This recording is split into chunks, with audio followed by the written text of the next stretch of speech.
Salah Bey Aboud, le chargé de communication de la Fédération algérienne de football. Bonsoir, monsieur Aboud. Bonsoir. Alors, le match amical Algérie-Gambie a été annulé. Comment se déroule la préparation des Verts à présent?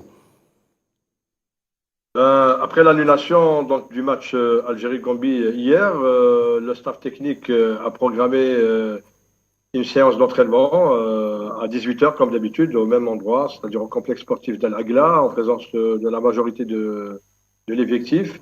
Ça a été le cas aujourd'hui également à 18h. Donc c'est le 16e jour de préparation de l'équipe et c'est la 7e séance d'entraînement. Donc le staff technique est dans les temps par rapport à sa programmation, tout ce qu'il a planifié de manière méthodique depuis le départ. Bon, mis à part le feuilleton du match annulé, le reste, tout se passe très très bien. Sur le plan de l'effectif, on attend toujours les derniers arrivants, à savoir Mahrez, Benrahma, Mboulhi et Mandi, puisque le gardien Zerba a pris part aujourd'hui à la séance d'entraînement. Côté infirmerie, seul Sofiane Ferrouli, toujours convalescent, donc il se soigne par rapport à sa petite blessure qu'il a eue il y a 3 jours. Mais il est toujours parmi l'effectif, donc on comptera sur lui en prévision de la phase finale de la Coupe d'Afrique des Nations dans quelques jours au Cameroun. Monsieur Aboud, c'est-à-dire l'annulation et tout ça, est-ce que ça a un petit peu perturbé, on va dire, les plans du sélectionneur Djemal Belmadi, ou est-ce que non, il s'attendait quelque part à une éventuelle annulation, on va dire?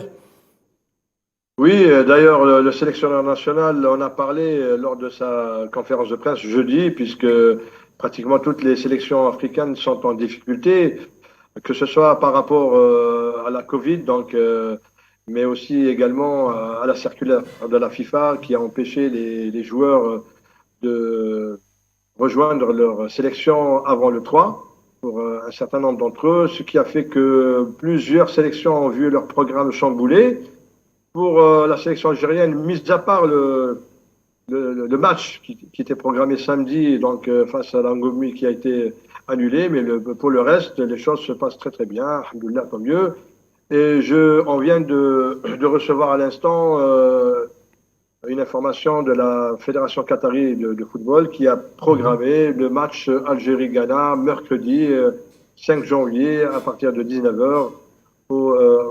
À l'Education City Stadium de Doha. Donc, espérons également que cette fois-ci, l'équipe ghanéenne aura tout son effectif pour qu'on puisse jouer ce match, l'unique match de préparation avant de rejoindre le 6 janvier le Cameroun et continuer la préparation en prévision de la Coupe d'Afrique et le premier match officiel prévu le 11 janvier face à la Sierra Leone. Très bien. Dernière question, monsieur Aboud. Nous allons maintenant parler de l'arbitrage, c'est-à-dire nous allons avoir un reportage qui va passer juste après concernant l'arbitrage. Est-ce qu'on connaît déjà les arbitres qui vont officier lors des matchs de l'équipe nationale? Non, pour l'instant, on connaît la liste des arbitres des arbitres qui ont été retenus pour la compétition. Donc il y a 5 arbitres algériens. Dont M. Rebel, l'arbitre principal, avec 2 assistants, et également des arbitres pour la VAR. Mais pour les matchs et pour la programmation, donc on connaît le programme, mais pas encore les arbitres pour les matchs de l'équipe nationale ou bien pour tous les autres matchs. On le saura dans les prochains jours. Très bien, merci beaucoup monsieur Aboud pour toutes ces précisions. Je rappelle que vous êtes le chargé de communication de la Fédération algérienne de football. Merci à vous, bonne continuation. Merci beaucoup monsieur Aboud.